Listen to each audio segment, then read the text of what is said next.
What's up, everybody? Welcome back to Mass Effect. We're here with Atticus on the Normandy. This is the aftermath of Virmire. We need to go check in with the squad, see how everyone's doing. The journal updated us to talk to the Citadel Council, report to the Council. So I'm guessing we have to go to the Citadel. Before we do that, let's go and just check in with everybody, see how everyone is doing after Virmire. I can imagine that the dialogue did recycle. So let's talk to Joker first and then make our way down into the lower areas. I'm thinking we have to go to the Citadel. It doesn't really tell us to go to the Citadel. Does it tell us to go to the Citadel? It really doesn't. Report to the Council to warn them of Saren's plan to attack the Citadel. Well, we already talked to him, but we hung up on him. Commander, I know it couldn't have been easy for you down there. Making the call between Alenko and Williams must have been... I'm sorry, sir. I don't know if I could have done it. Pray you never have to. That's why I'm in charge. Well, I would hope you never have to do it, Joker, because it was pretty fucking rough. There is no right choice for something like that. I just hope I never have to go through it again. No, I'm not blaming you, Commander. I'm just... I mean, it's hard, you know? Saren's still out there, Joker. Hold it together. We need you. Don't worry, I won't let you down. I want to be there when you make that son of a bitch pay. We're gonna make him pay, Joker. Anything else? I'll be okay, Commander. I just need some time. I hear you. Alright, well, let's go make our way down to the other areas. I want to check in with... I was gonna say I want to check in with Ash, but I want to check in Ash's area. Because, well... I don't know. This is gonna be weird not seeing her there. What a tough mission. Like I said last episode, you literally, the way it was set up, it felt like you could possibly lose Rex there, and then you had to pick between Kaidan and Ashley. How do you even do that? That's just rough. It's so hard to pick. I can't even pick my squad half the time. Crazy. Anything you need, Commander? About Williams? Yeah. I wanted to see how you're dealing with Ash's death. Dealing, sir. Sorry for anything I said back there.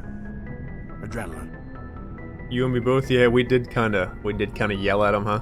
I understand. I don't like losing people either. I've served for years, but never lost a soldier under my command. Not to hostile action, anyway. If you don't mind my asking, how did you deal with the losses on Elysium? Elysium was...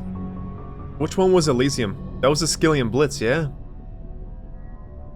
So we stopped a Batarian raid on Elysium. I grieved later. They did their duty. I vowed to do better.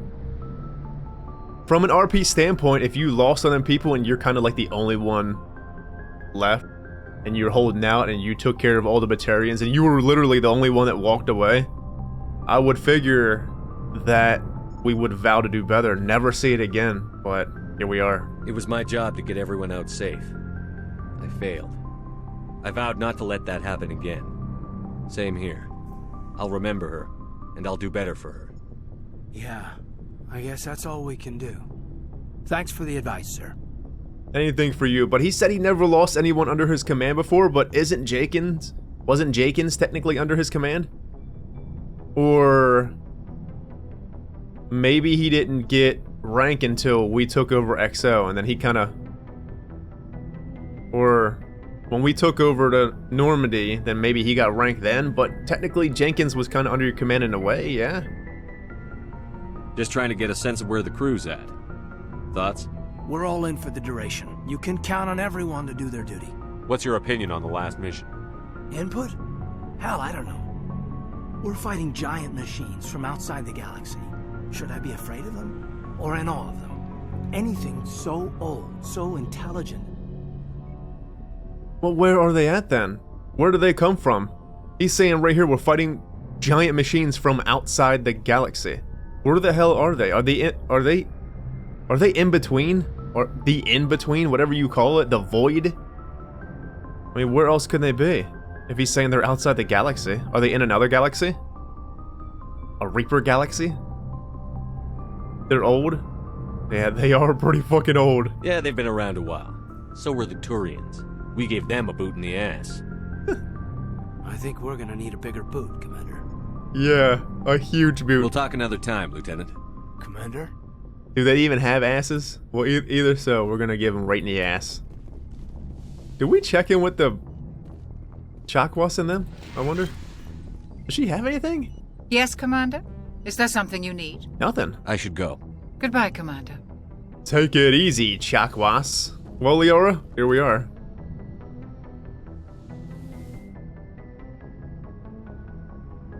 Commander, are you coming to check up on me? I was worried. Oh, this is about her feeling lightheaded after the... What'd she call it? The joining? You look much better. How are you feeling? Dr. Chakwas assures me I am going to be fine. I was impressed with her knowledge of Asari physiology. Did she call it the joining? Isn't the joining like a sexual thing, though? Let's just call it... mind share, I guess. She's the best. She sure is. You're in good I'm telling hands. Dr. Chakwas knows what she's doing. I've been thinking about Saren. I actually feel a little sorry for him now. You know, it really sounds odd, but I was starting to feel sorry for him too. Like, he doesn't even know what he's doing. Is he that gone, though? Is he completely indoctrinated and just doesn't realize it? It makes me wonder, like I said, the other lady and the other Solarian that we let go, that they're fucking indoctrinated too, and they just didn't know it. But in a way, I kind of feel bad for him because, like I said, I did read the first book, and I've read some comics leading up to the book and a little bit after the book, the first book, and Saren was actually quite interesting, friends. He wasn't a bad guy. He wasn't fully bad, no. He has a pretty decent story. At this point now, yeah, I feel bad for him. He's become a slave to the Reapers, and he can't even see it. He is trapped inside his own mind.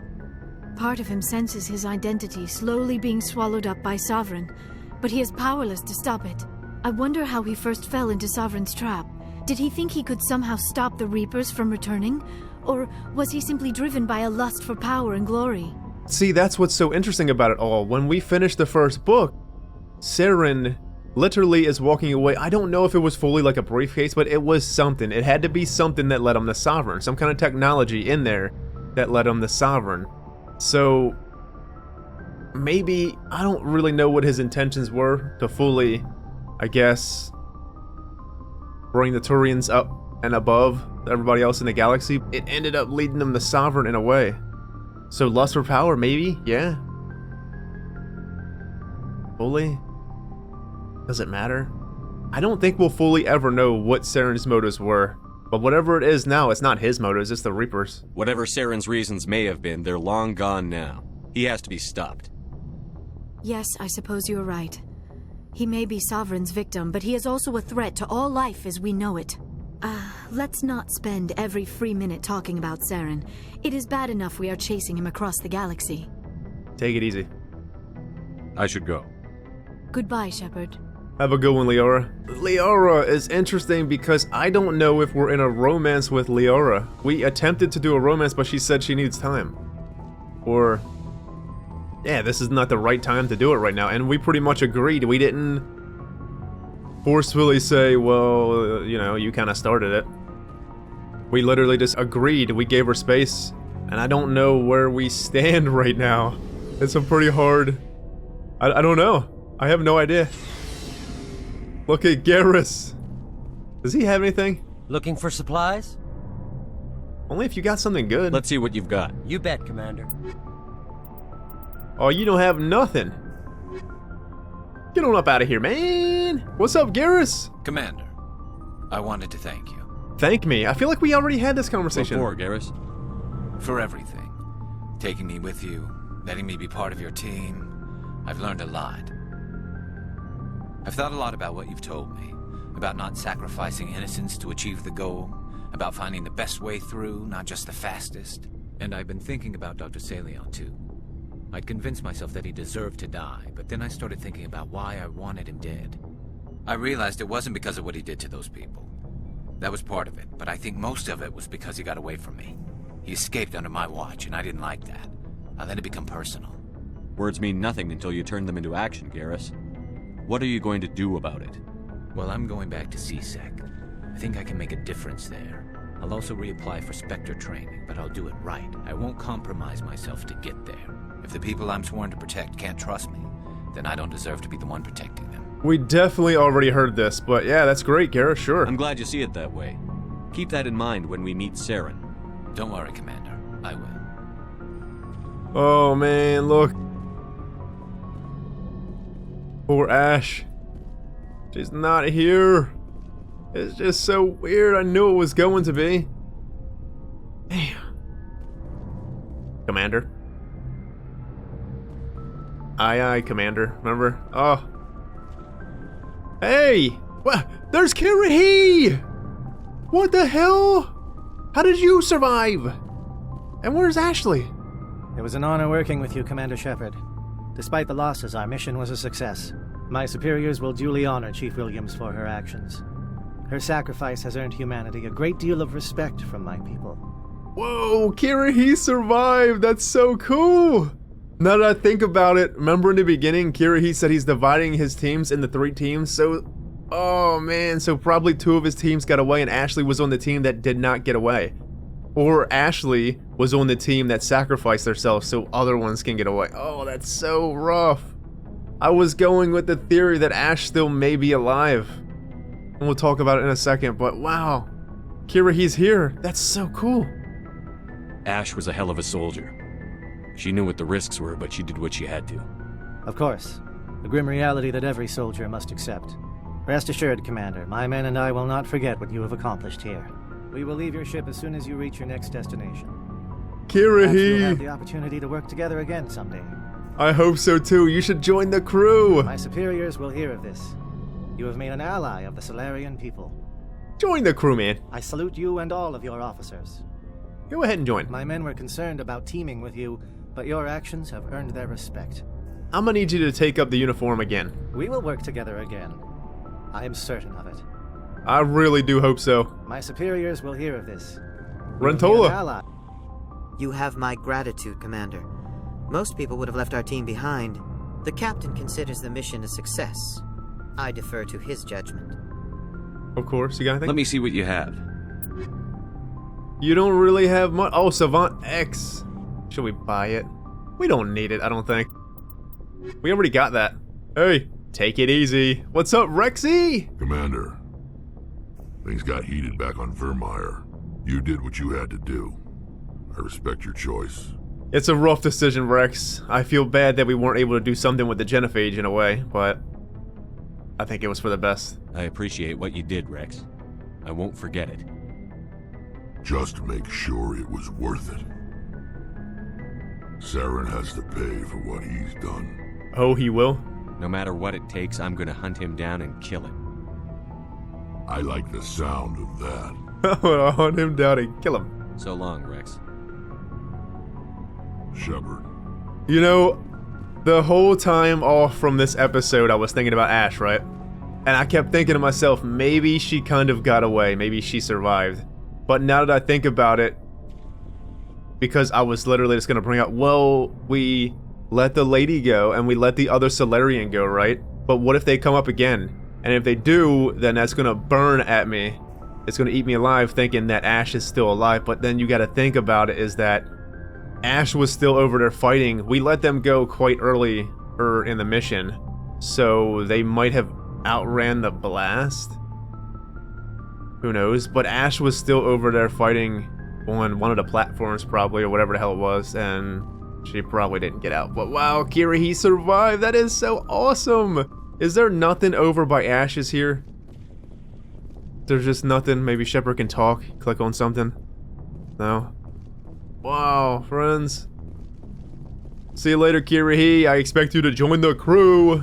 He says we'll work together. I hope so. That's so awesome. Adams, you good? Probably. Hey, Shepard. You need something? Absolutely not from you. I should go. See you later. See you later, Tally. Well, I think we have no other path but to go to the Citadel. Unless, no, because there wasn't nothing to talk to the council in there anymore. There wasn't nothing to click on in there. Let's head to the Citadel. That seems to be where we gotta talk to the council. And if there's anything left on the Citadel, we should look, but I'm guessing that nothing restocked on the Citadel. Though before we head off the Citadel, I do want to go over to Chakwas area. Or Chakwas. Dr. Michelle? Yeah. I'm just thinking of the medic, so... I forwarded the mission update to the Citadel, Commander. We got confirmation on those reinforcements. Ambassador Udina wants us to report back to the Citadel. The Council's massing a joint species fleet to deal with Saren and his Geth. It's about damn time, Joker. Look at Atticus. You look cool. Took them long enough. Back to the Citadel, Joker. I want the Normandy at the head of that fleet. Yes, sir.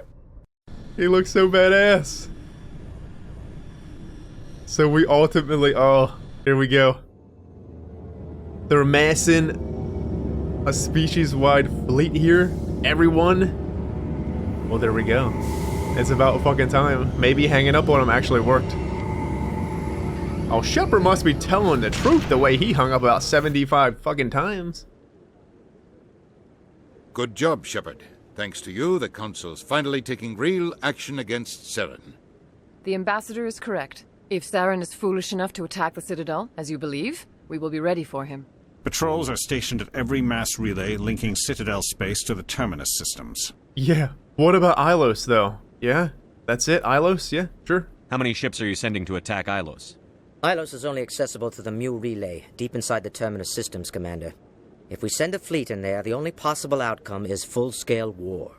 Now is the time for discretion, Commander. Saren's greatest weapon was secrecy. Exposed, he is no longer a threat. This is over. Send me after him? Yeah. One Spectre, Spectre on Spectre, justice. That's what we've been doing since the beginning here. One ship going into the terminus systems won't start a war. I can be discreet. You detonated a nuclear device on Vermeer. I wouldn't call that discreet. Your style served you well in the Traverse, Commander. We recognize that. But Ilos requires a deft touch. We have the situation under control. That wasn't exactly our idea. It was... You know what? I wouldn't even rat him out. Hell yeah, it was our idea. What about the Council? Or what about the Conduit? Yeah, what about the Council? We're gonna go see them? Secrecy isn't his greatest weapon. The Conduit is. Saren is a master manipulator. The Conduit is just a distraction from his real plan to attack the Citadel. Motherfuckers, how don't you believe me by now? Seriously, take it in for a second. Don't Omnitools film? Can't we just film this shit? It has to. It has to be able to film. You just press the button, boop, filmed. Got the whole conversation with Sovereign. Sovereign's the real threat. Saren's just a servant of the Reapers. Only you have seen the Reapers, and then only in visions. We won't invade the terminus systems because of a dream. Motherfucker, Sovereign is a Reaper. But what about, seriously though, what about camera? Or most soldiers have them. Body cams and shit. And you're all fools? Yeah, I feel like I'm talking to a brick wall here. If Saren finds the Conduit, we're all screwed. We have to go to Ilos. Ambassador Udina, I get the sense Commander Shepard isn't willing to let this go. There are serious political implications here, Shepard. Humanity's made great gains thanks to you, but now you're becoming more trouble than you're worth. You bastard! You're selling us out! It's just politics, Commander. You've done your job, now let me do mine. We've locked out all the Normandy's primary systems until further notice you're grounded. You son of a bitch. Udina, you're so fucking down, man. Can we punch him? Come on, punch him. Nobody stabs me in the back, Udina. Nobody. I think it's time for you and your team to leave, Commander. This no longer concerns you. The Council can handle this, with my help, of course. What a fucking user.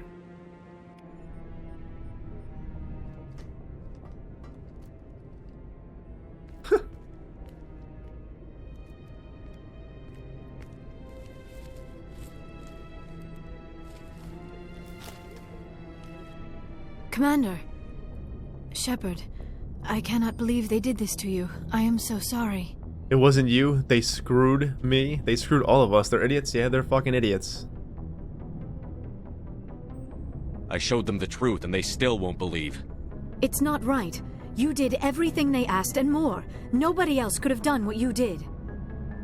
The Council owes you everything, everything. Instead, they strip you of your command and ground the Normandy. there are bigger issues and doom the galaxy. You can't trust. Well, they're dooming the galaxy though. That's the worst part of it all. It's not just about like a little area that's in danger. It's about the whole galaxy at this point. While they sit on their asses, Saren's searching Ilos for the conduit. As soon as he finds it, we're all dead. Perhaps we could appeal and get them to reverse their decision. We did try. I pushed them as hard as I could. They wouldn't budge. So you're going to walk away? You will just give up and doom the entire galaxy to extinction? Not a chance. Stay strong. Give me some time. Not a chance. We lost the battle, not the war. I'll figure something out. I believe in you, Shepard. I am with you every step of the way.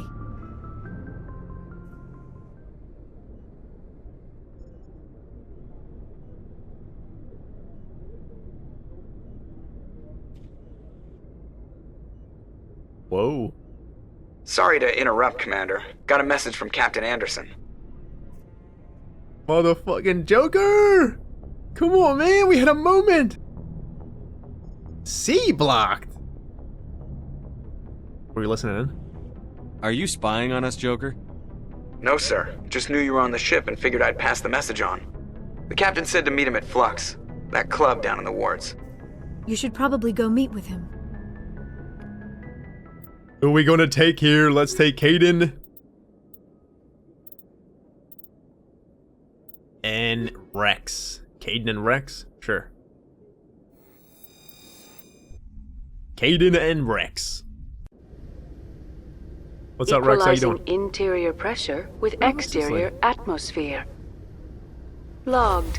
Sorry, Commander. The Normandy's locked down. Ambassador Udina gave the order. Yeah, well, he needs to give himself a goddamn swirly. Stick his head all the way in the toilet and flush that motherfucker because that's all he deserves. I can't believe he sold us out, man. What a piece of trash. Wow, he only... I haven't spent much time with Krogan before, Rex, and I have to say, you're not what I expected. Right. Because you humans have a wide range of cultures and attitudes. But Krogan all think and act exactly alike. Whoa, I didn't mean... Look, just forget I said anything. Done. To be honest with you, Rex, you're quite different from most of the Krogan, or even the Krogan that we're reading about. Wow, friends. Udina sold us out like a fucking piece of trash. Where we gotta go to here? Meet, what's his, Anderson in Flux? Hello, Commander. Any supplies? Show me what you've got. I'll open the rare stocks for you, Commander. Enjoy. You got anything good?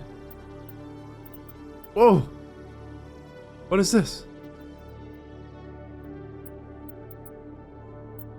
Is this Spectre gear? Hold on, compare it. Oh, it is Spectre gear! We have so many credits that we might as well just buy it. I don't know if the credits import over though. Do you know what I mean? So let's just buy the pistol. And then the sniper. And then let me sell a bunch of shit. Actually, let me put that on. And then I'm gonna sell a bunch of stuff. Wow, Spectre X, get out of here. Or, well, if we end up being 999 again, then we'll just, where's the Spectre? Wait, what did I buy? Pistol? Oh, there it is. Did I already get the... Oh, I got that one too. Cool. Come here. Hello, Commander. Show me what you've got. I'll open the rare stocks for you, Commander. Enjoy. Well, what I'm saying is I wonder if we can take this money over into, the second game, huh? Alright, that should be good. I ended up actually getting the other ones too, and sold, we had so much stuff in the inventory, just sold them back, so... Got a shotgun now. Might as well put it on, in case we ever use it. And then, the assault rifle. Just in case we ever use it, you never know. And then, bam. We are spectered out, friends. Every single Spectre weapon, and we have 99999 credits. Still. Where did I want to go to? I wanted to go to, the med clinic. I wanted to see if Michelle had anything. Because she was the only one that we didn't check. We can go and check the other merchants, but I honestly feel like it's no point since we already checked everyone. Hey. Yes, Commander. Is there something I can do for you? Let me take a look at what you have for sale. Of course. She doesn't have nothing. See ya later, ma'am.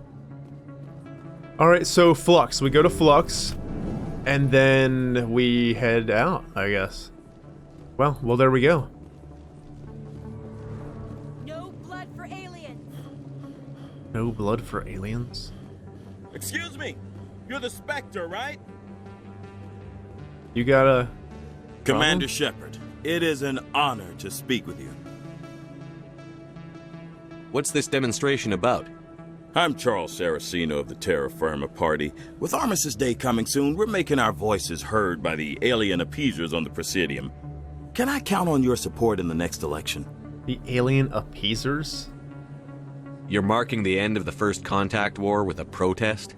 As we have every year for the last 26 years. The war taught humanity a lesson that some would forget. If we don't stand up for ourselves, no one else will. You're useless? Then you've learned nothing? I thought the lesson of the First Contact War was that there's other life in the galaxy, and they have opinions too. Perhaps so, Commander. But if aliens feel free to express their opinions at gunpoint, why shouldn't we? Because they have bigger guns? If they have bigger guns, we should increase military spending. Instead, we sign away our right to defend ourselves with treaties. I like the way you think. You've learned nothing. Rex likes the way he thinks. What the hell, Rex? What are you running for? I'm seeking one of the 5 spacer seats in Parliament. They have certain Baroque conditions for a citizen to be able to vote for them. You have to spend more than 6 months a year in space, but you can't have stayed in any one settled system for more than a month. You do spend most of your time in space, Commander. Yeah, we really do. I don't know Terra Firma's platform. What do you stand for? Our core value is that Earth must stand firm against alien influences. Politically, culturally, and in the worst case, militarily. It's a good theory, but these people are making it sound like a racial issue. I can't deny that some of our supporters have extreme views, but our platform is also supported by economists, sociologists, and medical professionals. Where did we learn about Terra Firma? It was either from Ashley in a conversation, it was something about Terra Firma that came up, or we read about it in the codexes. But they were zealous, yeah? A zealous movement? That's no excuse. But you don't do anything to curtail the racist comments of your members. Of course not, Commander. Whether I disagree with them or not, they have the right to express their opinion. The appeasers are right. Earth must walk alone. No, I don't believe that. That's just lunacy. Sorry. I believe we need to work peacefully with other races. We've heard that before in human history. Well-meaning naivete leads to declarations of peace in our time. We can't allow anything like Shan-Shi to happen again. I don't suppose I could convince you to issue a public statement of support for my candidacy. The support of the first human Spectre would be invaluable.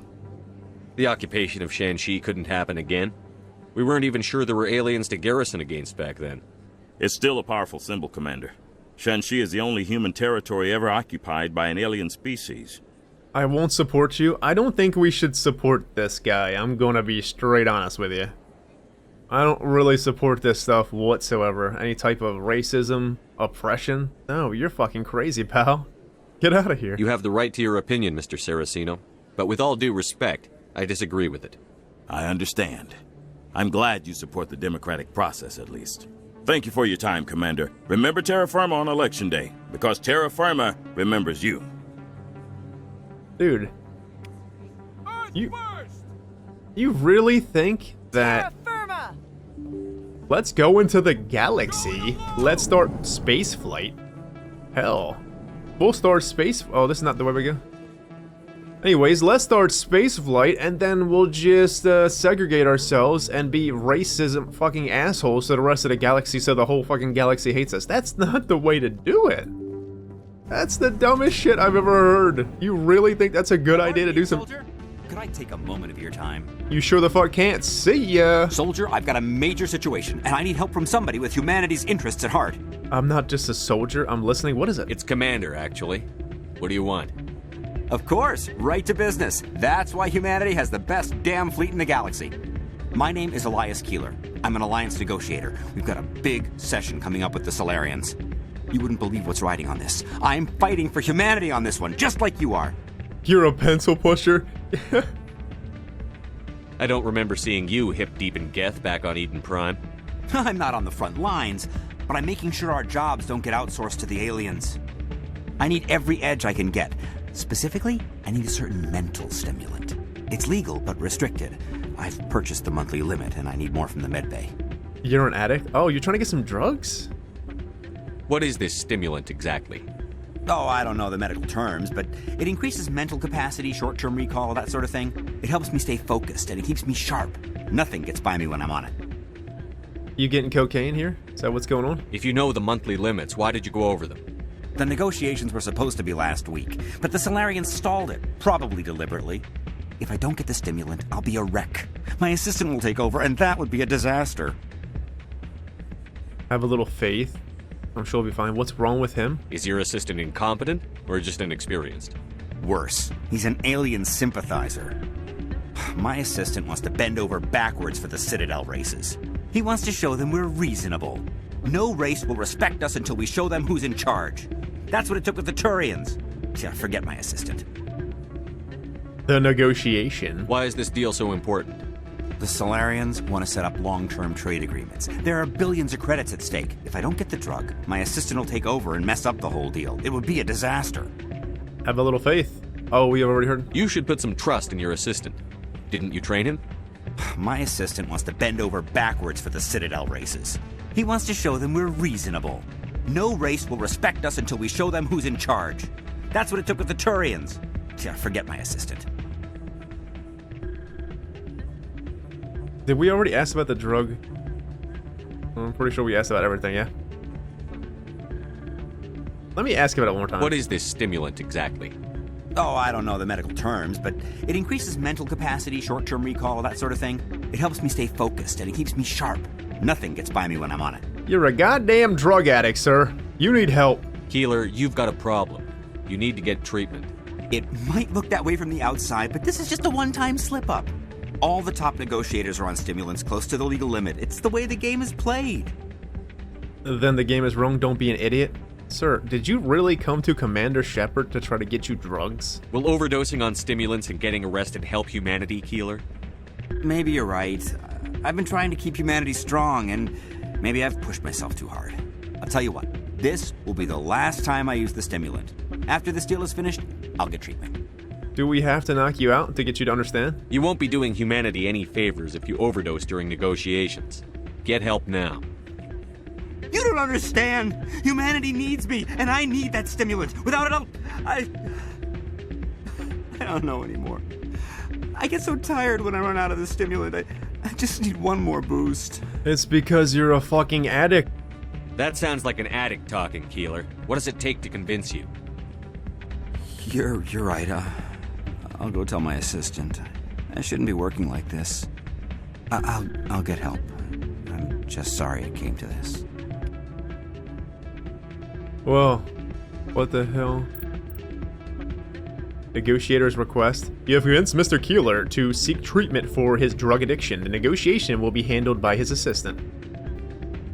Charles Saraceno of the Terra Firma Party approached you in the Citadel seeking support in the next election. You declined. Wonder how that's gonna go for him. The election, for one, not gonna go well. And this guy, when he goes back to his assistant, excuse me, sir, but I am just a drug addict and I need to go clean windows now. Thank you. Take care. Because the Citadel has a shit ton of windows that need cleaned. And I'm sure you can do that job. Anderson, where the fuck are you? Oh, there he is! What's up, Anderson? What are you doing in here? I'm glad you came, Shepard. I heard what happened. Udina sold me the fuck out, yeah. You could have helped me. Let's not blame it on Anderson. Udina sold us out. The Normandy's been grounded. I know, I'm sorry. I wanted to warn you, but there was no way to get a message to you before you docked. I know you're pissed off right now, but you can't give up. They all think this is over, but we both know it's not. You have to go to Ilos. You have to stop Saren from using the conduit. Yeah, but how? It's not really simple. We can't just leave, Anderson sadly. There's only one ship that can get me into the terminus systems undetected, and she's grounded. Citadel controls locked out all the Normandy's systems, but if we override the ambassador's orders, we can get them to bring the Normandy back online. You can be in the terminus systems before anyone even knows you're gone. Yeah, but you gonna come with us then? Can you? If we steal the Normandy, you're the one left holding the bag. And if Saren finds the conduit, life as we know it is over. The Reapers will destroy us. Humans, Asari, everybody. You're the only one who can stop him, Shepard. So I'll do whatever it takes to get you on the Normandy and off this station. It's so crazy, but literally the only one that even remotely believes us is Anderson. And it's not crazy. All things considered, he's a soldier just like us. He's got that mindset. He knows. But the crew? Stealing the Normandy is mutiny. What if the crew won't help me? The Normandy's your ship now, Commander. Her crew will follow you to the ends of the galaxy. We both know that. I won't forget this, Captain. I promise. I can unlock the Normandy from one of the consoles in the Citadel Control Center. You'll have a few minutes before anyone realizes what happened. That's a restricted area patrolled by armed guards. How are you gonna get in? Leave that to me. Just make sure you're in the Normandy when the systems come back online. Is there any out? Yeah, that sounds pretty fucking dangerous from what Rex is saying. How do you know about that, Rex? You been sneaking about? You're gonna get yourself killed. There has to be another way. Ambassador Udina issued the lockdown order. If I can hack into the computer in his office, maybe I can override it. He's not gonna let you waltz into his office and use his computer. Hopefully he won't be there. If he is, I'll just have to think of something. Udina won't let this slide, Captain. You'll be charged with treason, a capital offense. We don't have a lot of options. I break into the ambassador's computer, or I take my chances with the patrols in Citadel Control. Citadel Control? It's got armed guards. Well, if you break in his office, then it might just be him in there and that's it. I say we just break into his office. That seems a bit safer for you, Anderson. You'll have a better chance if you go after the ambassador's computer. I was hoping you'd say that. The ambassador has made this personal. You ready to get the hell off this station, Commander? He has made this personal. Let's go. Come on. Let's do it. I'll take care of the lockdown. You get down to the Normandy and tell Joker to stand by. Journal. You discovered that the real enemy is not Saren, but a Reaper called Saren, a sapient warship of tremendous power. Saren is used in Saren as a tool to find the conduit, the key to unleashing a new Reaper invasion on the galaxy. What is it for, though? Is it a weapon? What is this conduit for?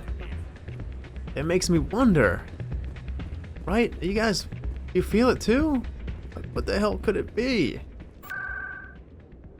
This conduit, I can't wait to see what the hell it is. Presidium? Boards? I say we just get the hell out of here. I think we did everything that we could. I mean, we checked all the shops. Though, we probably should just walk around the whole Citadel, see if anything else triggers. Feel really content and I really wanna see this through. Anderson, let's get the hell out of here. Officials report that a Geth incursion into the Armstrong cluster has been repulsed, with the Geth suffering heavy casualties. In the event of future Geth activity, the Alliance plans to maintain a strong security presence in the area.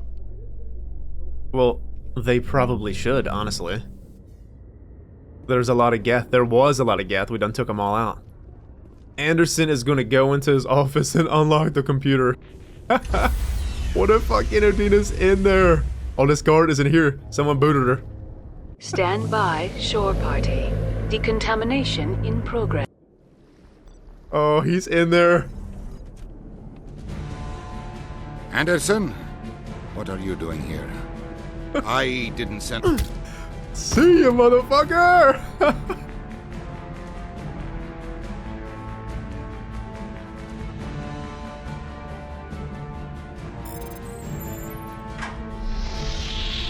Get us out of here, Joker. Now!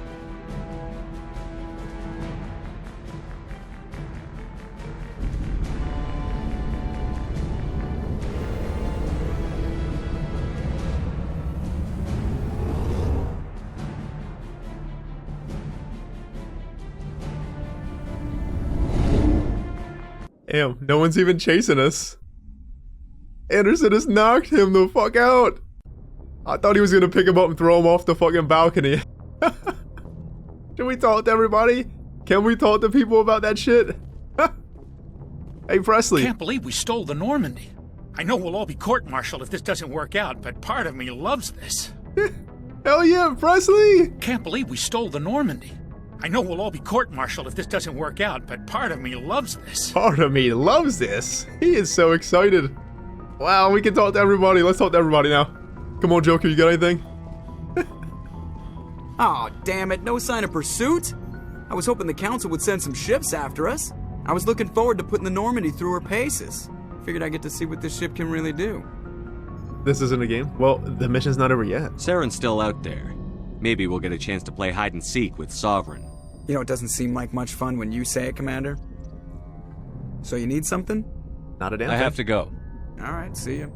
I was wondering why they really weren't gonna chase us. Like, there was no tail at all. No one even cared. We're probably still technically docked in the Citadel right now, because we really didn't move yet. Hey. What's up, soldier? Well, let's go talk to everybody else, see if anybody else has anything. I can't believe Anderson knocked him out. That's so awesome. What if we would have picked the other one? Oh, that would have been as good. Anderson would have went in there guns blazing, killing people probably. Anything you need, Commander? Just trying to get a sense of where the crew's at. Thoughts? We're all in for the duration. You can count on everyone to What's your opinion on the last mission? Input? Hell, I don't know. We're fighting giant machines from outside the galaxy. Should I be afraid We'll beat of them? Or in awe of them? Anything so old, so intelligent. Well, you don't have anything new, Kate. We may be ants to them, but humans have never managed to exterminate ants. It makes you wonder, are ants any more aware than we were of the giants that walk over their heads? We'll talk another time, Lieutenant. Commander? That was pretty fucking interesting, Kading. I like that one better than the other one. We are kind of just ants to the Reapers. Hey, Chakwas! It's strange, being a fugitive from the Alliance. This crew has sacrificed everything for you, Shepard. Don't let us down. I most certainly won't. It's strange, being a fugitive from the Alliance. This crew has sacrificed everything for you. Take it easy, Chakwas. Wow, we actually got dialogue with everyone else here. Liara, anything? I get the feeling you want to ask me something, Commander. I just wanted to talk. Of course, Shepard. What did you want to talk about? I should go. Goodbye, Shepard. That would make a really great conversation to talk about, Liara. What did you want to talk about, Shepard? Let's talk about I should go. Alright, well, then maybe Kirahi and them are still here? Oh, you better be. I would love it if they're with us still. Come on. I want them to help us. Oh, they're not here. They went home. You have anything, sir? Looking for supplies? Not right now, thanks. No problem. He never has any conversation. What's up, Garrus? I can't believe we stole the Normandy. After everything you told me, it seems a bit extreme, don't you think? I don't think we had a choice, Garrus. Stealing the Normandy is a trivial risk compared to the threat of Saren. Yeah, I suppose you're right. If you're wrong, we'll pay for it. But if you're right and we did nothing, I think we'd regret it a whole lot more. I just hope we can catch Saren before they realize we're missing. Quit whining? I don't think he's whining. It's just he's a bit nervous, huh? We'll catch him. Just be ready when we do. Yes, Commander. Take it easy, Garrus. What's up, Rex? You're gonna love this. Stealing an Alliance ship? Risky stuff. But I'm right behind you, Shepard. It's the least I can do. Everyone else thinks I'm crazy. Sometimes crazy is the best way to go. I just hope they don't catch us before we get our hands on Saren. They won't. With you, anything's possible. You're damn right, Rex. So long, Rex. Shepard. Take it easy. This is like the last conversations, huh? I feel like this is almost the point of no return. It just kind of feels like it without the game telling you it's the point of no return. Heard we're headed into the Terminus systems, Commander. Don't worry, sir. The Normandy's a hell of a ship. She'll get us through this. Alright, Adams. Tally? We're fugitives on the run. Very exciting, Shepard. I wonder what the Council would do to us if we got caught. Wouldn't your dad help us? Can he help us? Your father probably had some political pull, right? He wouldn't let them throw his little girl in jail. You don't know my father. Stealing ships is a capital offense among my people. He'd probably want to execute us himself. Not a problem. The Normandy's the best ship in the fleet. They'll never catch us. I hope you're right. See you later, Tally. I should go. See you later. Oh, that's it, huh? Damn. We're going to Ilos. This is where the conduit is. This is where it's all leading up to, huh? Wow, friends. Crazy. Anderson knocked Udina's fucking socks right off his head. That was amazing. I literally thought he was gonna pick him up and throw him off the balcony. That would have been great. Screw you, Udina. See ya. All right, off the balcony. Was there anything in here? Can we call the council and say, haha, and then hang up on him? I guess not. All right, well, let's go to this Ilos while we still have some time. Wow, here we go. I'm really happy they had the other people like Chakwas, Adams, Presley. I'm happy they all had dialogue. Whoa. Pangea Expanse. Wow, this is just a little area. We can't go anywhere else. Refuge.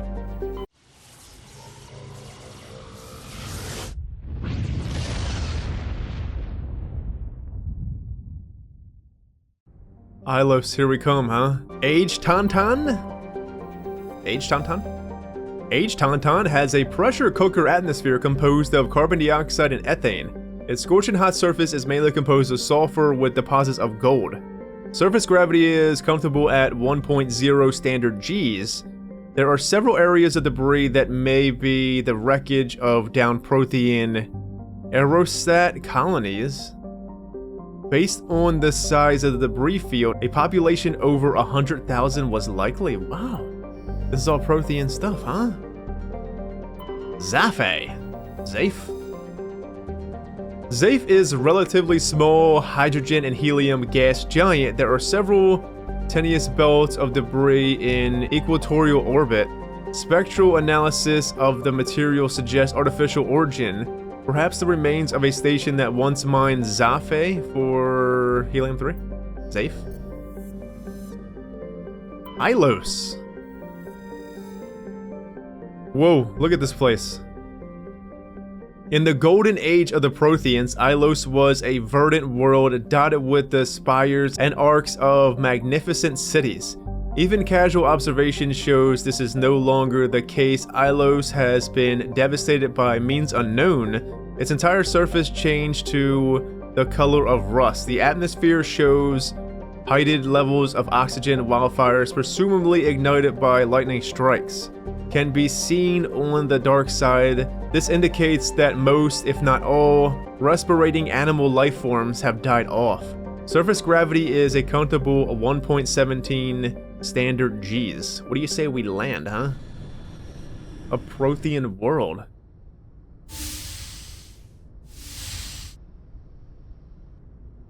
Shepard, may I speak with you? I'm glad you're here. Yeah. I was just thinking about you. I have been thinking about you too, and what we are about to face. I do not know what is going to happen on Ilos. I hope we will stop Saren, of course, but part of me fears we are already too late. There is something I must tell you, in case we fail. Don't talk like that. It'll be okay. What is it? Damn, so she's nervous? I get it. It's almost like a be-all, end-all here. Literally. We're not going to fail. I promise. Please, I am not looking for comfort. Saren might already have the conduit. It is time to be completely honest with each other. These could be our last moments together. Our last chance to show each other how we feel. I want this to be special. I thought you wanted to wait. Oh, so we're still in a romance with Liara. That's really awesome. It felt really natural, actually, if you think about it. Giving someone time to think about stuff instead of, like, forcing them. That felt really good. I like that. I thought you wanted to wait. Yeah, but I thought you did want to wait. We don't have to do this. Not unless you're sure. I have never been more sure of anything in my life. Will you join with me, Shepard? Let our bodies and minds unite. Forget it. You can just say forget it. See ya. I'm taken already. Just tell me what to do. Close your eyes. Steamy.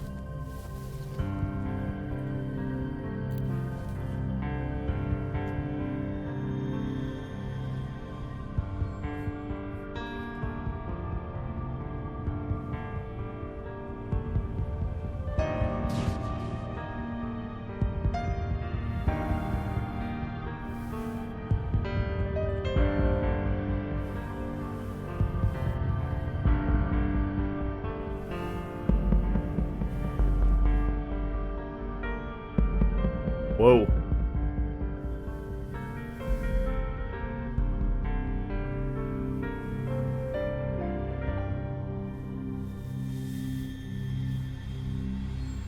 By the goddess. That was incredible, Shepard. Let's go again?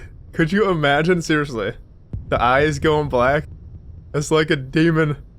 But it's oddly, really awesome at the same aspect. Let's go again. Come on. Round 2, Liara. Ready for round 2? Commander? 5 minutes ETA to the Mu relay. I had better go. Duty calls.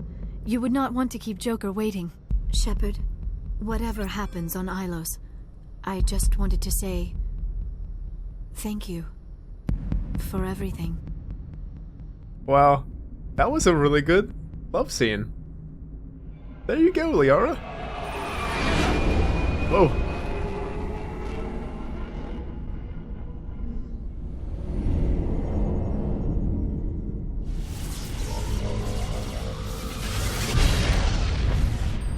Time to get to work now, huh?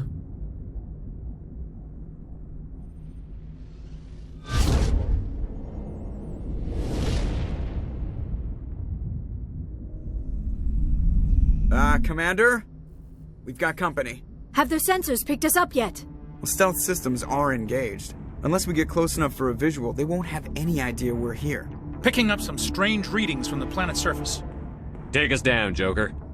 Lock in on the coordinates. Negative on that, Commander. The nearest landing zone's 2 clicks away. We'll never make it in time on foot. Get us something closer. There is nowhere closer. I've looked. Drop us in the Mako. You need at least 100 meters of open terrain to pull off a drop like that. The most I can find near Saren is 20. 20 meters? We'll never get in close enough for a drop. We have to try. Find another landing zone. There is no other landing zone. The descent angle's too steep. It's our only option. It's not an option. It's a suicide run. We don't... I can do it. Joker? I can do it. Gear up and head down to the Mako. Joker, drop us right on top of that bastard. You got this shit, Joker. Oh, is this it though? Damn, Ash. I miss you. I'm sorry. Who do we bring? That was really cool. I'm so happy about the Liara romance. I really did like it. Wow, that was... It just felt, like I said, it felt really natural. It felt like a nice flow of things. How she kind of just needed time, broke it off. But that's kind of how her character was. From the beginning, she felt like very reserved. And obviously that was her first time.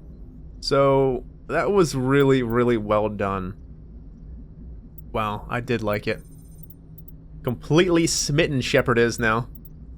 He's got his love. He's ready to save the galaxy. Who we take here? Is this the end of it all? I don't know if this is going to be the end of it all, but if this is the end of it all, I think I want to take my love interest, for sure. In case there's special dialogue or something.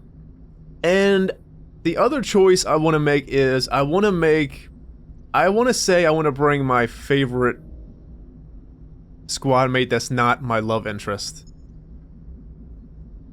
The person that I feel like I had the best connection with, friend-wise. The person that I like the most besides my love interest, because it's just so hard to pick, because they're really all great. But I feel like the person that I really had this love for the whole time, friends, brothers in arms, sisters in arms, the whole time, has been Garrus. I feel like Garrus is my my brother in arms, man. And if this is the last, and the last time we can pick a squad, I don't know if this is it. It probably isn't, because it wasn't on Vermeer. But still, we'll pick again. But I think for now, I want to bring Garrus and Liara. Yeah. Rex, I've loved Rex this whole time too. But I feel like I just really grown to love Garrus a lot this playthrough. There we go. Come on, Ilos. Let's go drop this Mako right on Saren. That's so great.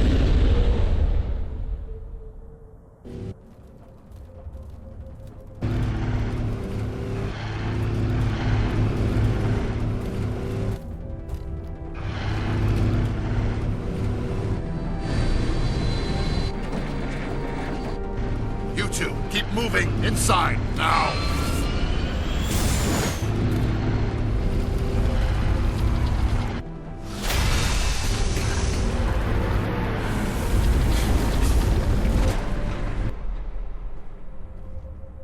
We have to get inside this bunker before Saren finds the conduit. There is no way we're getting past that door with brute force. Saren found a way to open it. There must be some kind of security override somewhere in this complex. We will have to find some way to get it up and running again. Well, here we are. All the music is kick-ass. So Saren's in here. We gotta find a way into this. Damn, we were seconds behind. If Shepard, if you would've just, you know, if you didn't take your sweet time, you and Liara. Oh, there's enemies over here. There we go. Hey, well, up out of here. There's things I want to do. Liara gets, well, friends, this feels absolute. It feels like it's over, kinda. Like this is the end. Light human? No, it's not as good. How about a weapon for you, Liara? You can have my old Spectre weapon. Actually, you are getting my old Spectre weapon. And Garrus, we're gonna give you... That's not Garrus. We're gonna give you my old... Actually, this one's better than my old. And then I seen some medical exoskeletons in here. Liara.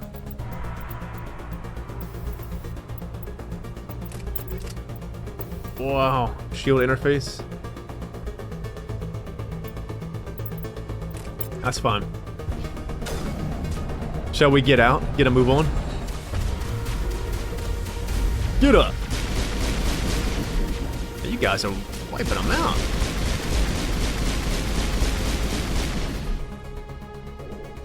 Come on. Liara, go ahead and pull the entire world.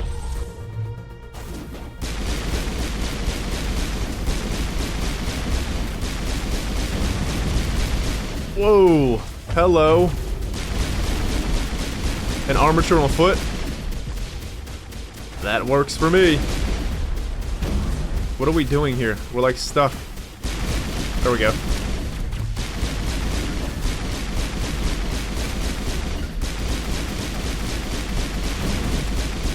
Where's Garrus? Garrus, you good, or...?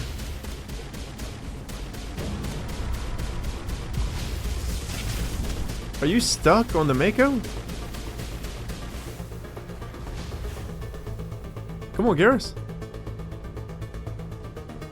Can we bring the Mako in there? I don't think we can. There we are. I was about to say, nothing's dying, so... Whoa! Wait, that might be a... Oh, that's not a Colossus. Liara, can you lift? I'll warp Garrus Overload.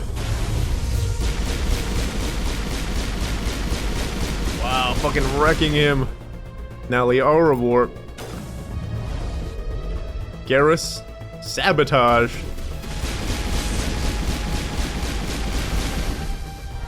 See you later, armature. Oh, there's another one. Completely missed. Liara doesn't have... Guess she can overload. Less stasis.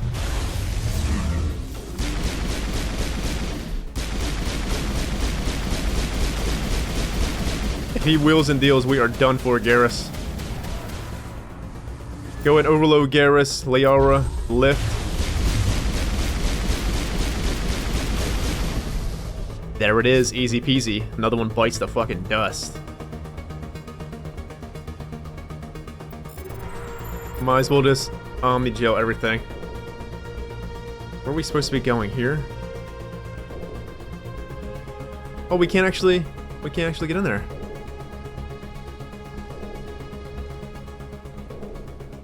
Well, there's another... What the hell are we looking for here? Is it this way? Look at these structures! What is this? What are these? Oh, shit! Oh, you guys fight. I'm gonna run around and explore. Look at these plants. They're so big and lush. But friends, look at this fucking creature. It almost looks like a husk head. The stuff coming out of its eyes. What the hell is going on? Ilos is crazy, huh? There's a bunch of enemies on the map over there.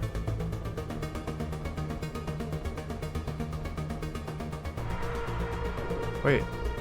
There was another way. Let's go the other way first. There looked like there was another way.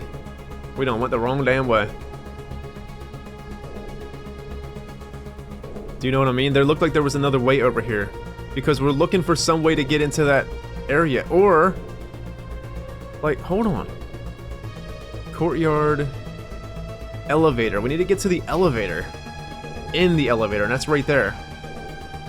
But what the hell's down here?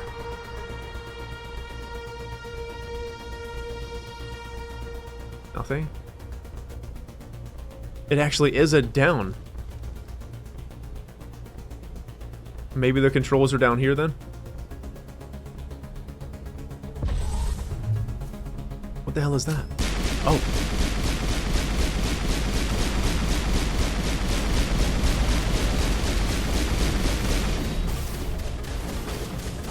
Completely missed.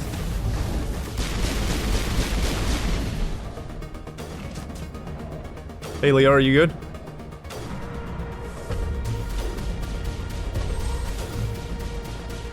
Just a geth down here? There's more. Liara, fool the world.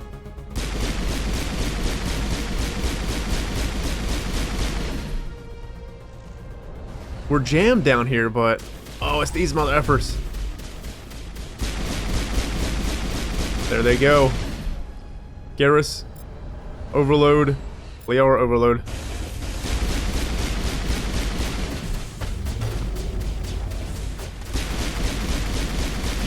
We gotta watch out. Can we...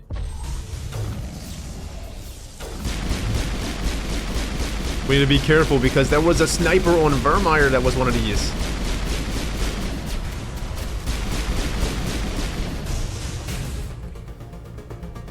Well, shit.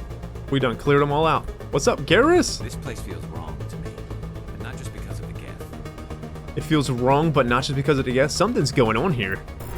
You see these things? I never dreamed I would actually find Ilos. You must be in awe here because this is like a Prothean world, huh? Are these Protheans? Can't be. You think Protheans look like that? Maybe. How the fuck are we to know? Whoa. I want to read about this place. I wonder if there's something in the codexes. To be honest with you, we have so much more codexes that we have to knock out. I'm going to try to knock out the remaining ones here in this episode because I don't know if we'll go more than one more episode. One or two, possibly. But we need to be safe. So this is where we got to go. To this elevator, yeah? It seems like that's the area. But there's nothing that unlocks that unless it's over here. Possibly. Or as I can't get over these plants, like, look at them. They're so... I don't know. I know this is an old game, but they just look really awesome. Well, obviously this is the remake, remaster, but still, it looks really good. Man, you guys lost? Because I'm completely lost. What is this significant? Like, it's just a... I don't even know. I don't know what the hell that is. Or what it's even signifying. Who it might be signifying. Oh, that was close. See you later, Geth. Maybe. Liara. Whoa. Get Destroyer. Let's go ahead and lift him.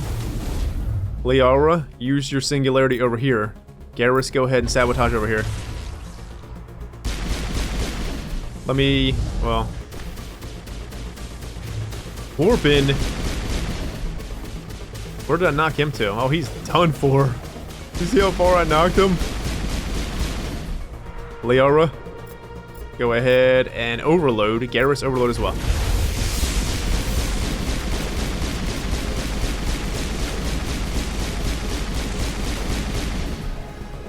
Garrus is so fucking nasty with that sniper. He just kills everything.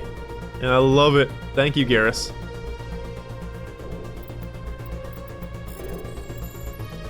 Oh shit. Well, let's just take it all. For now.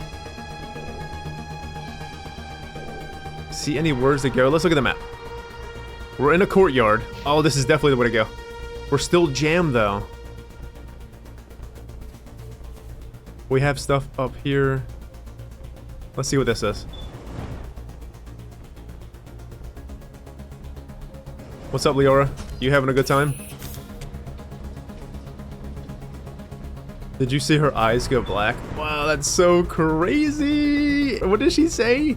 Embrace eternity? We definitely embraced eternity. That shit was so cool. Can we just jump off of this? Is there... What was up here? Oh, we can't jump. But we're still jammed. Garrus, we are jammed, sir.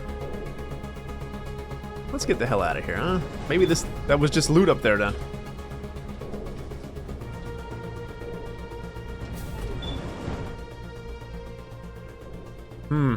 Oh, right fucking here. Easy peasy. What's up, Morgeth?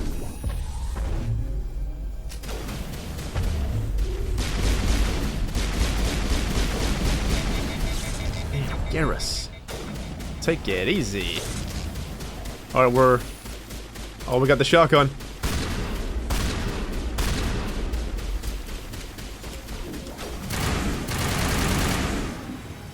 We're pulling all of our guns out. Can we go over this way? No, this is the way we came up. Makes sense. I wish I had more time to study all of this. Honestly, yeah, I wish we did too. We can study all this shit, but we gotta hurry up.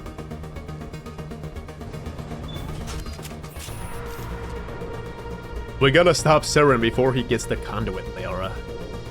Obviously. But seriously, I would love it if we did have the time so she can study this stuff, because if anyone... Must be running off its own generator. This must be the command center for the entire complex. Saren's troops must have sealed the doors from here after he went inside.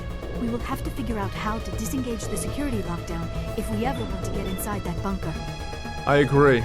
But I'm saying if anyone can find any secrets here, it would be Liara. She was born for this. This is what she does. She's an archaeologist, friend. She's special, let's just say that, yeah? Wow, hello, Geth Prime. How are you? Alright, now Liara, you go ahead and singularity the room too. Garrus, go ahead and put an overload over there. Get on up out of here. Lifted him. Where's that Prime at? Destroyer's down. That Prime is actually really hurting. I'm gonna get behind cover. Yeah, that was close. Damn, the Prime already has his shit up again. Garrus, snipe him. I guess I'll knock him down.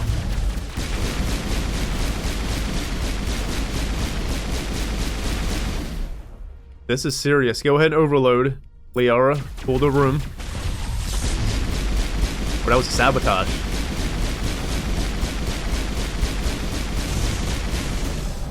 Where's the Prime? Warping. Let's go and lift him. Liara warp. Actually, I think my lift is not gonna hit him. There it is. Overload. Warp. Game over. Garrus, did you see his health? Garrus? Wait. What the hell is this? Armature repair station? Oh, did we get... Whoa. Are you on our... Damn, we could have did that and it could have got on our side. I wonder if we could have did that in combat. Wow, we probably could have. Get out of here. Damn. So you're friendly, huh? Wow, they're all friendly. Is there any more? Oh, there's none there. There is one there. Well, there we go. We're getting a shit ton of XP for it. Where are we at now? Armature bay, security room. Oh, we gotta find a panel or something here. And this will unlock the elevator. Look at her Omnigel just going down. Is it here? Wait.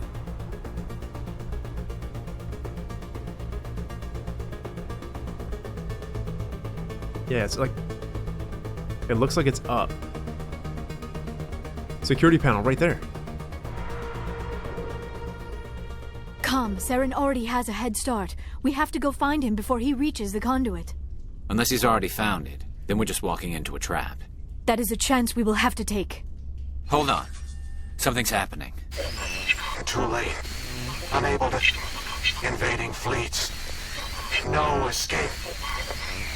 Sounds like some kind of message, but I don't recognize the language. It is probably in Prothean. This recording must be 50,000 years old. No wonder we cannot understand it. How can we hear it, though, and you guys can't? The message is all broken up, but I recognize some of the words. It's a warning against the Reaper invasion. Of course. Between the beacons and the cipher, an understanding of the Prothean language would have been transferred into your mind. Not safe. Seek refuge inside the archives. What's it saying? Can you make out anything useful? Fought Reapers. The Citadel. Overwhelmed. Only hope. Act of desperation. The conduit.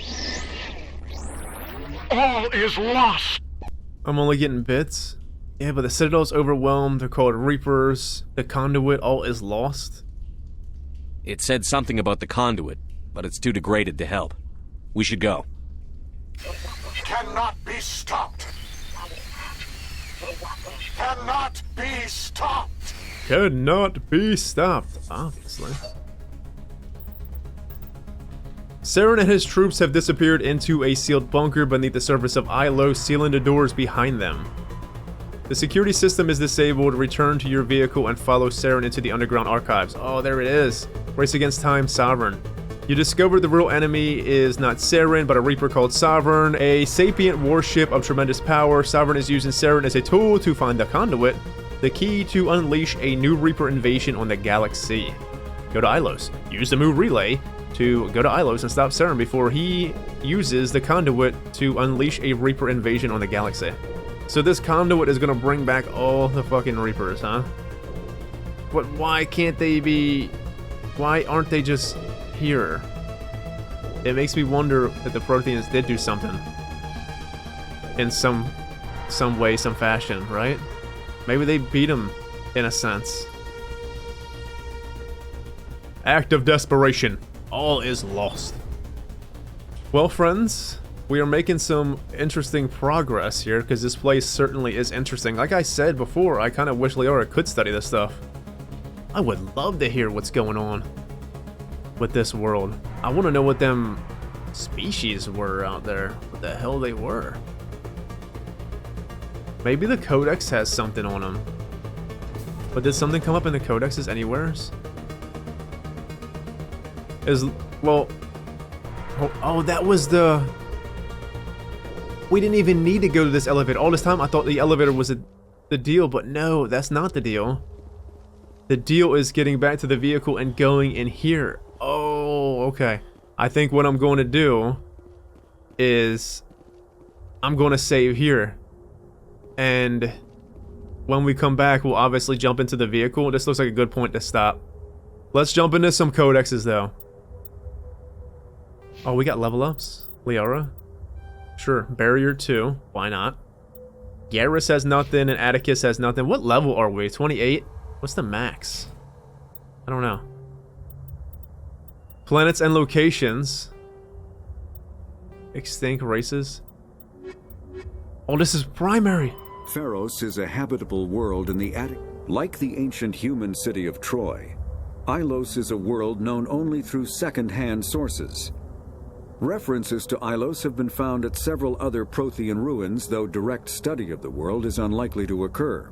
Ilos lies in a remote area of the Terminus systems, only accessible by the legendary Mu Relay. 4,000 years ago, the Mu Relay was knocked out of position by a supernova and lost. Since then, Ilos and its cluster have been inaccessible. Occasionally, a university will organize an expedition to chart a route to Ilos using conventional FTL drive. These never get beyond the planning stages due to the distance and danger. The journey could take years or decades, passing through the hostile Terminus systems and dozens of unexplored systems. Wow, that sounds so interesting. I'm happy we had Old Faithful read us the planet stuff. Humanity and Systems Alliance. Oh, we actually got more codexes in here. Terra Firma Party. Oh, we didn't learn about the Terra Firma. Then we heard about it from Ash. That had to be. Terra Firma is an alliance political party formed after the First Contact War. Its policy agenda is based on the principle that Earth must stand firm against alien influences. This covers a variety of legislation.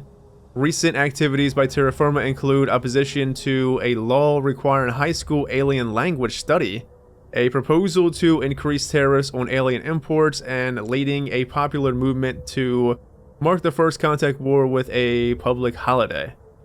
Though founded by well-meaning individuals who feared the submersion of native human culture under a wave of alien vogue, Terra Firma agenda attracts many Jing-oists and xenophobes. Yeah, it seems like it.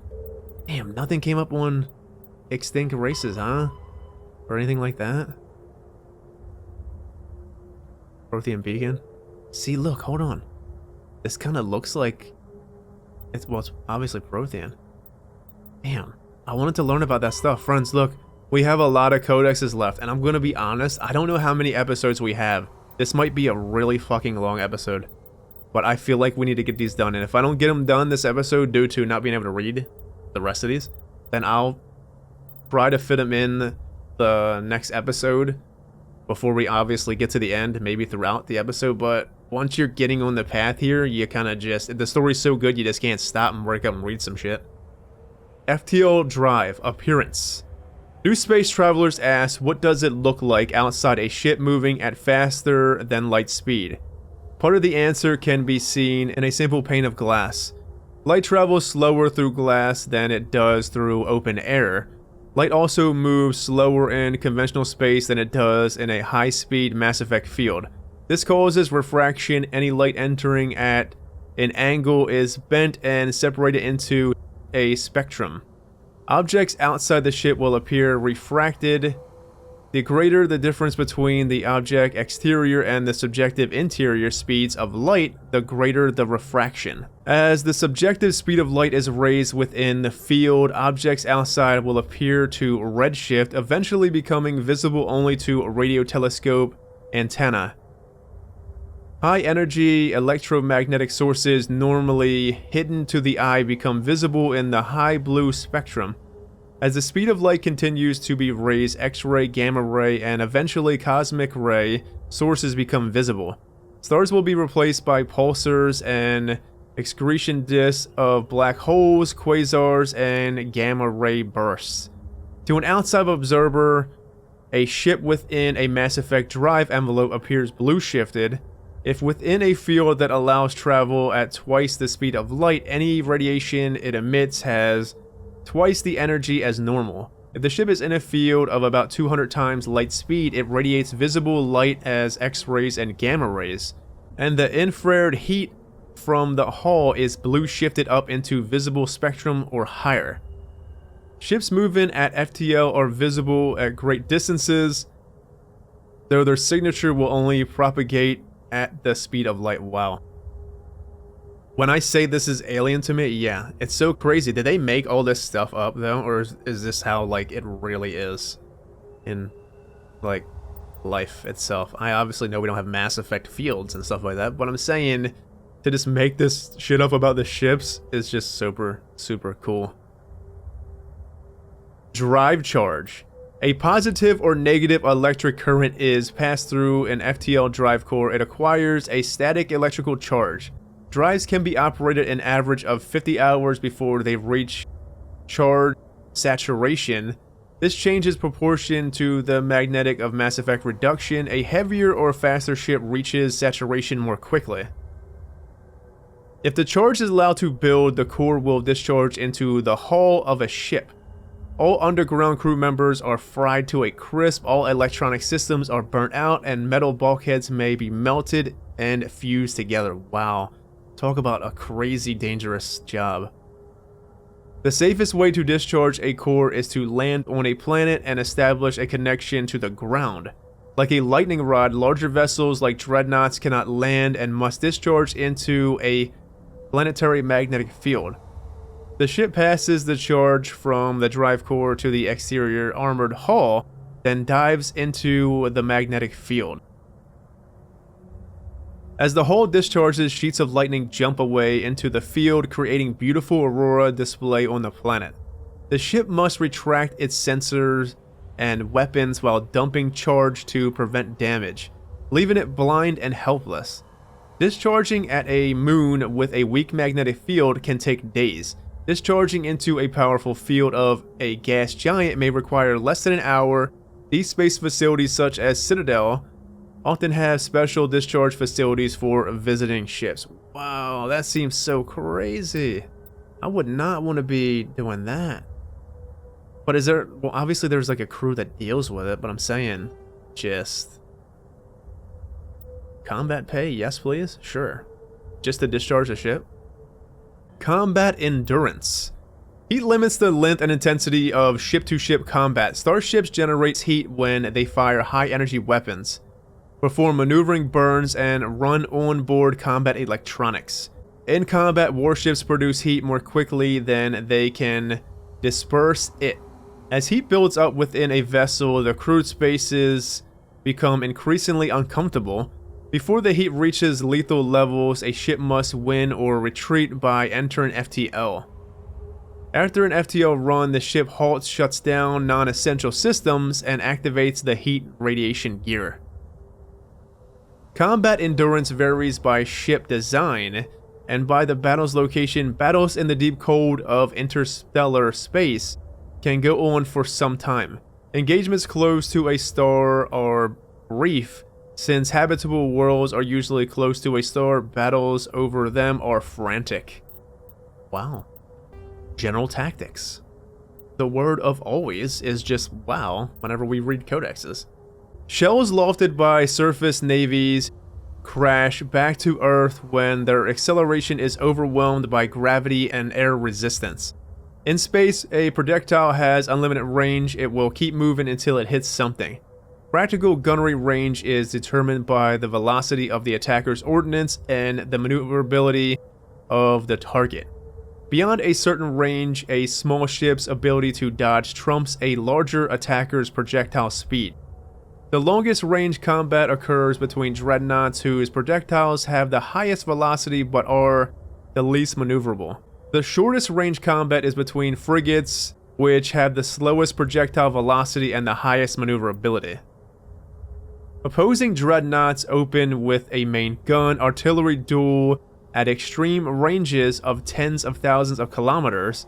The fleets close, maintaining evasive lateral motion while keeping their bow guns facing the enemy. Fighters are launched and attempted to close to disrupt their torpedo range. Cautious admirals weaken the enemy with range fire and fighter strikes before committing to close action. Aggressive commanders advance so cruisers and frigates can engage. At long range, the main guns of cruisers become useful.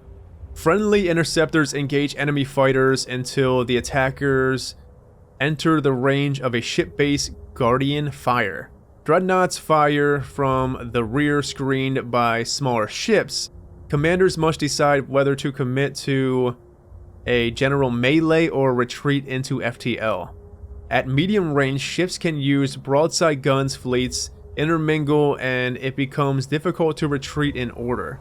Ships with damaged kinetic barriers are vulnerable to Wolfpack frigate flotillas that speed through the battle space. Only fighters and frigates enter close knife fight ranges of 10 or fewer kilometers. I love how the term they're using here is like melee and knife fight ranges, and this is ships space fighting. Fighters loose their disruptor torpedoes, bringing down a ship's kinetic barriers and allowing it to be swarmed by frigates. Guardian lasers become viable weapons, swatting down fighters and boiling away warship armor. Neither dreadnought nor cruisers can use their main gun at close range. Laying the bow on a moving target becomes impossible. Superheated thruster exhaust becomes a hazard. Planetary assaults. Planetary assaults are complicated if the target is a habitable green world. The attackers cannot approach the defender straight on. The Citadel conventions prohibit the use of large kinetic impactors against habitable worlds. In a straight-on attack, any missiles plow into the planet behind the defending fleet. If the defenders position themselves between the attacker and the planet, they can fire at will while the attacker risks hitting the planet. What are they going to do? The Citadel going to find the people that's shooting towards the planet and the people that's not shooting towards the planet? Okay, you're good since you're not facing the planet, but you, sir, even though you were killing people that probably are, you know, friendly to the Citadel, you, sir, are in trouble. Successful assaults on Guardian worlds hinge upon up-to-date intelligence. Attackers need to determine where the enemy's defenses are, so they may approach from an angle that allows them to fire with no danger of collateral damage. Note, this is not necessary for hostile worlds. Once control of an orbit has been lost, defensive garrisons disperse into the wilderness. An enemy with orbital superiority can bombard surface forces with impunity. The best option for defenders is to hide and collect the reconnaissance in anticipation of relief forces. Given the size of a planet, it is impractical to garrison entire conquered worlds. Fortunately, colonization efforts tend to focus on building up a dozen or fewer areas. Ground forces occupy the spaceports, industrial facilities, and major population centers. The wilderness is patrolled by unmanned aerial vehicles and satellite reconnaissance. If a defender unit is spotted, air mobile rapid deployment units and satellite artillery are used to pin down and destroy them. Well, not too much. We only have about 75 more. Crew considerations. Cabins give each individual 10 cubic meters of space. On larger vessels, private rooms are common. As ships get smaller, the number of crew packed into a single wardroom increases. Asari prefer shared spaces even on larger vessels, while Krogan territorial instincts make it impossible for them to cohabit even on the smallest ships. On smaller vessels, hot bunking is the norm. Crew members assigned to different watches share the same bunk. When one gets off duty, he wakes up the person in the bunk, while the crewman is on duty. The first gets his rack time. Spacecraft compartments can be isolated by airtight doors in case of decompression. The cinematic vision of explosive decompression is fiction. Hold compartments either take enough damage that occupants are killed instantly or leak slowly enough that they are able to reach protective gear.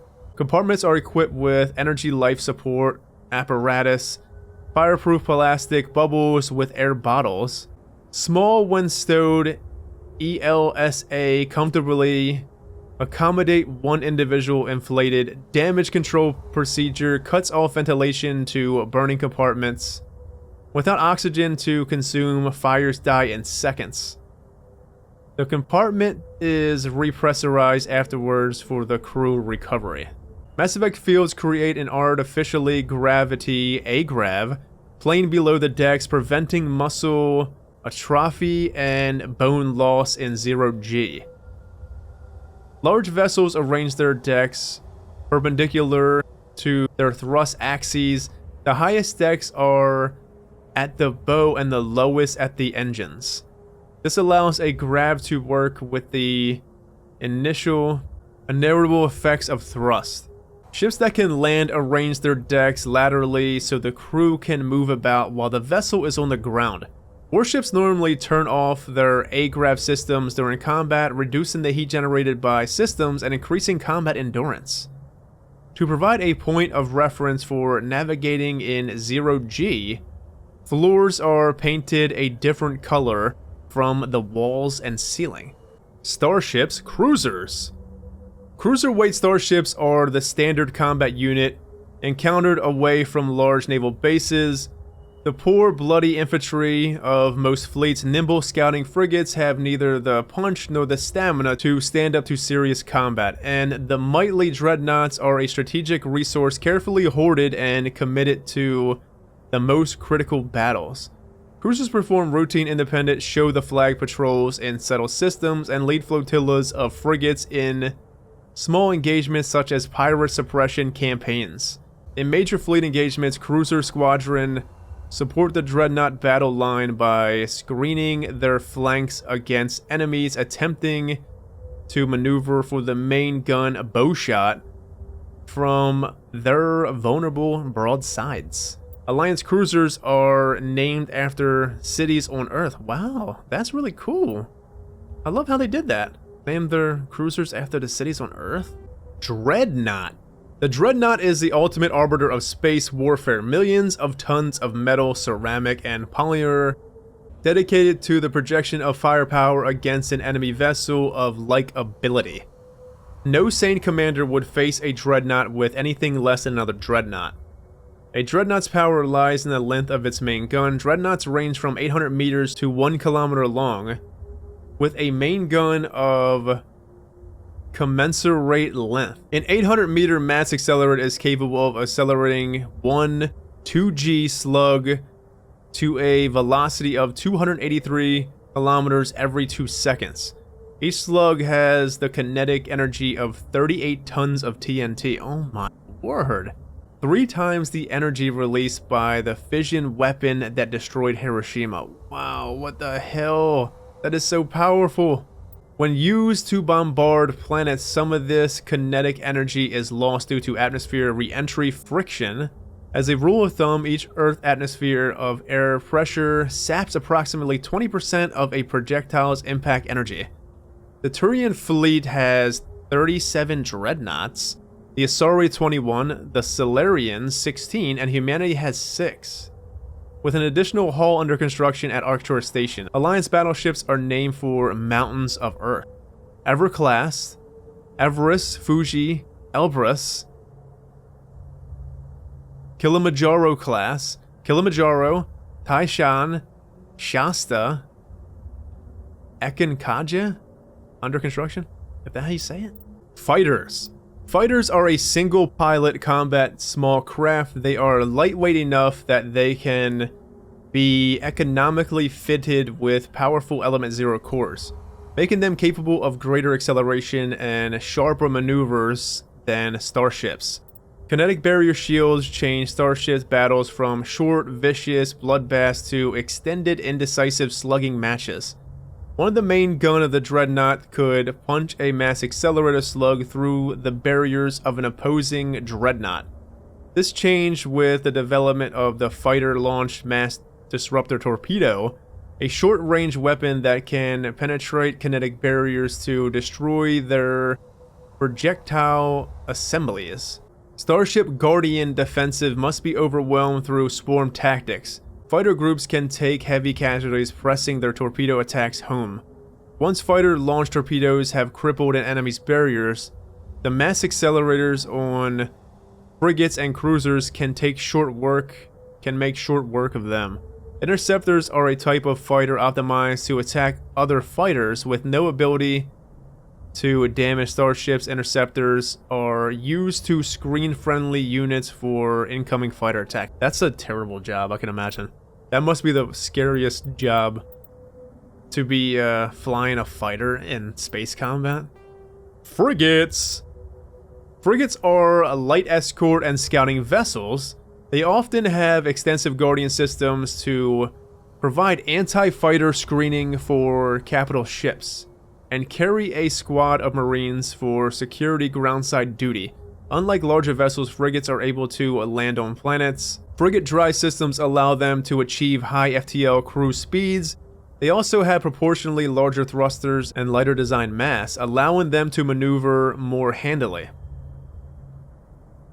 In combat, speed and maneuverability make a frigate immune to the long-range fire of larger vessels, and the time it takes projectiles to reach them. Frigates are no longer there they were predicted to be. In fleet combat, frigates are organized into wolfpack flotillas of 4 to 6. Wolfpack speeds through enemy formations, hunting enemy vessels whose kinetic barriers have been taken down by fighter-launched disruptor torpedoes. The wolfpack circle strafes vulnerable targets, using their superior speed and maneuverability to evade return fire. Alliance frigates are named for great battles in human history. Heat management. Dispersal of heat generated by onboard systems is a critical issue for a ship. If it cannot deal with the heat, the crew may be cooked within the hull. Radiation is the only way to shed heat into a vacuum. Civilian vessels utilize large, fragile radiator panels that are impossible to armor. Warships use diffuse radiator arrays, DRA, surrounding ships along the exterior of the armored hull. These make the ship appear stripped to thermographic sensors. Since the arrangement of the strips depend on the internal configuration of the ship, the patterns for each vessel are unique and striking. On older ships, the DRA ships could become red or white hot. Dubbed tiger ships or war paint by humans, the glowing DRA had a physiological impact on pirates and irregular forces. Ship radiators are not as effective as panels, but if damaged by enemy fire, the ship only loses a small portion of its total radiation capacity. In most cases, a vessel's DRA alone allows it to cruise with no difficulties. Operations deep within a solar system can cause problems. A ship engaged in combat can produce titanic amounts of heat from maneuvering burns and weapons fire. When fighting in a high-threat environment, warships employ high-efficiency droplet heat sinks.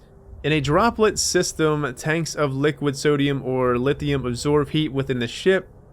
The liquid is vented from spray nozzles near the bow as a thin sheet of millions of micrometer scale droplets. The droplets are caught in the stern and recycled into the system. A droplet system can sink 10 to 100 times as much heat as DRA strips. Droplet sheets resemble a surface ship wake through the water. The wake peels out in sharp turns, spreading a fan of droplets as the ship charges vectors and leaves the coolant behind. I see an end here. Wow, we're getting it. Starship sensors. Light lag prevents sensing in real time at great distance. A ship firing its thrusters at the Charon relay can be easily detected from Earth. 5.75 light hours, 6 billion kilometers away, but Earth will only see the event 5 hours and 45 minutes after it occurs. Due to the light speed limit, defenders can't see enemies coming until they have already arrived. Because there is an FTL travel and communications but no FTL sensors, frigates are crucial for scouting and picket duties.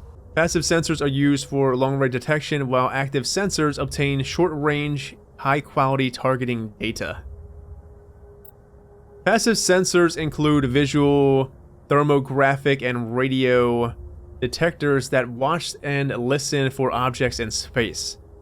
A powered ship emits a great deal of energy, the heat of the life support systems, the radiation given off by power planets and electrical equipment, the exhaust of the thrusters. Starships stand out plainly against the near absolute zero background of space. Passive sensors can be used during FTL travel, but income data is significantly distorted by the effects of mass effect envelope and Doppler shift. Active sensors are radars and high-resolution LiDARs, laser detection and ranging, that emit a ping of energy and listen for return signals. LiDARs have a narrower field of view than radar, but LiDAR resolution allows images of detection objects to be assembled. Active sensors are useless when a ship is moving at FTL speeds. Starship's thrusters. A Mass Effect drive core decreases the mass of a bubble of space-time around a ship. This gives the ship the potential to move quickly, but does not apply any motive power. Ships use their sublight thrusters for motive power at FTL. There are several varieties of thrusters varying in performance versus economy. All ships are equipped with arrays of hydrogen-oxygen reaction control thrusters for maneuvering. Ion drives electrically accelerated charges particles as a reaction mass. They are extremely efficient but produce negligible thrust. They are mainly used for automatic cargo barges.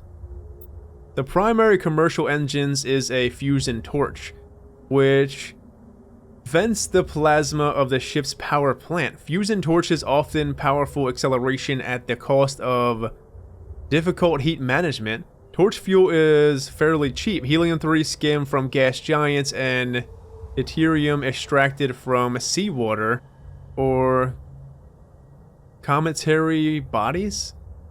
Propellant is hydrogen, likewise skimmed from gas giants. In combat, military vessels require accelerations beyond the capable of fusion torches. Warships' thrusters inject antiprotons into reaction chamber filled with hydrogen. The matter-antimatter annihilation provides unmatched motive power. The drawback is fuel-produced antiprotons must be manufactured one particle at a time. Most antimatter production is done at massive solar arrays, orbiting energetic stars, making them high-value targets in wartime. The exhaust of fusion and antiproton drives is measured in millions of degrees Celsius. Any vessel caught behind them will melt like wax in a blowtorch. A long-duration interstellar flight consists of two phases, acceleration and deceleration. Starships accelerate into halfway point of their journey, then flip 180 degrees and apply thrust on the opposing vector. Deceleration as they finish the trip, the energies are always operating and peak speed is attained at the middle of the fight. Combat drones, please. Drones are small robots used to support and supplement organic soldiers on the battlefield. They have no artificial intelligence of any kind, but follow fixed, minimal adaptive programs. Most varieties employ MassEffect levitation to improve mobility. All modern armies rely on veritable fleets of drones for routine soldiering, static garrisons, patrols, etc.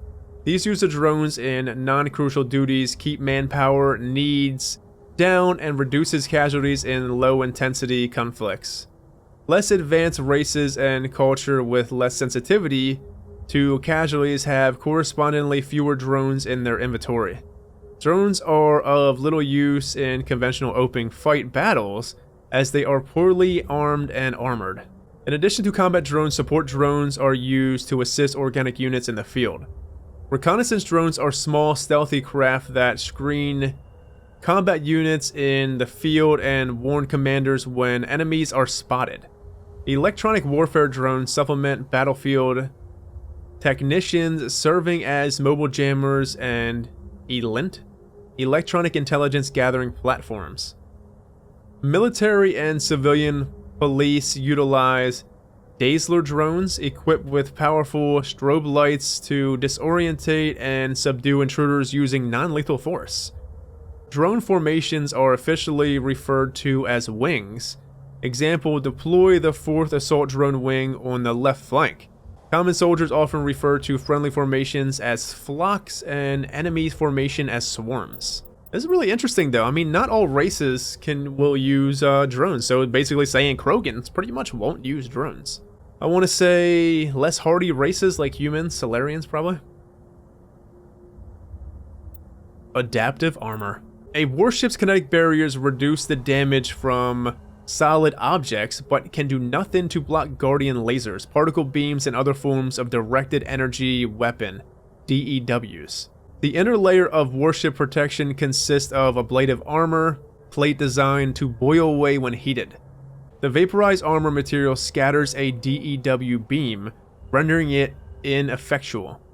A scaffold is built around the interior pressure hull with sheets of ablative armor hung from the structure.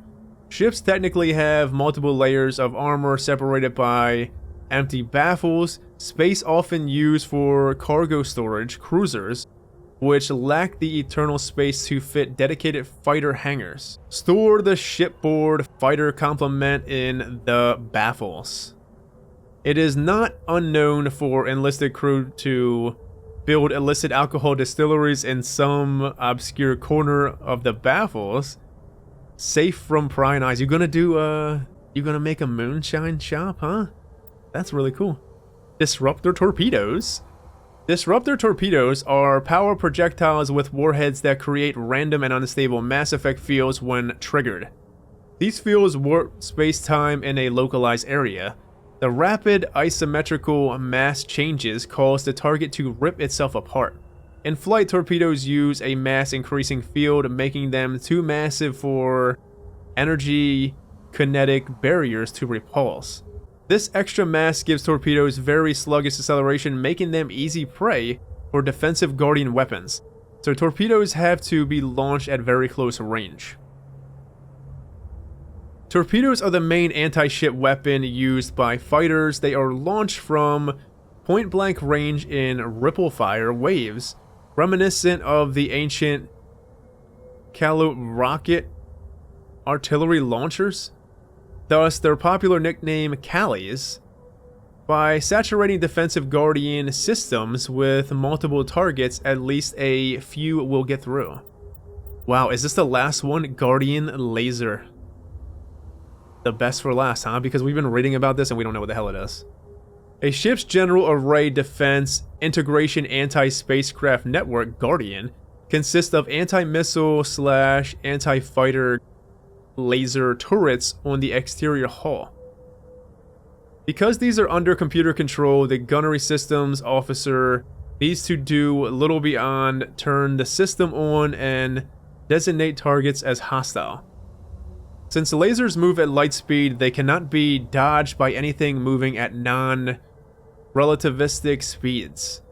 Unless the beam is aimed poorly, it will always hit its target. In the early stages of a battle, the Guardian fire is 100% accurate. It is not 100% lethal, but it doesn't have to be. Damaged fighters must break off for repair. Lasers are limited by the fraction the beam spreads out, decreasing the energy density, watts per M2. The weapon can place on a target. Any high-powered laser is a short-range weapon. Guardian networks have another limitation: heat weapons grade laser required cooldown time, during which heat is transferred to sinks or radiators. As lasers fire, heat builds within them, reducing damage range and accuracy. Fighters attack in swarms. The first few will be hit by Guardian, but as battle continues, the effect of laser overheat allows the attackers to press ever closer to the ship. Constant use will burn out a laser. Guardian lasers typically operate in infrared frequencies. Shorter frequencies would offer superior stopping power and range, but the gradation of focal arrays and mirrors would make them expensive to maintain. And most prefer mechanical reliability over bleeding edge performance where lives are concerned. Salarians, however, use near ultraviolet frequency lasers with 6 times the range, believing that having additional time to shoot down incoming missiles is more important. I mean, they're not wrong. Lasers are not blocked by kinetic barriers of capital ships. However, the range of laser limits their use to a rare knife fight range, ship-to-ship combat. Friends, we did it. Now, if you're here at this point in the video, still watching, give yourself a pat on the back because you are a true all-star with taking in this damn lore with me. We actually did it though. I'm really happy about this. Every single codex is read. We are completely up to speed on everything. This is a very long episode, probably the longest episode I've ever created, and I'm, happy about that. We amassed almost 2 hours. Well, here we are. Like I said, when we come back, we're gonna head into the landing zone here, which is the archive door. We're gonna head in there, and we're gonna see what kind of trouble we can get into and see if we can stop Saren from finding the conduit. But anyways, my friends, I'm out of here. Take it easy. Have a good one. Stay safe. See you next time. Take care.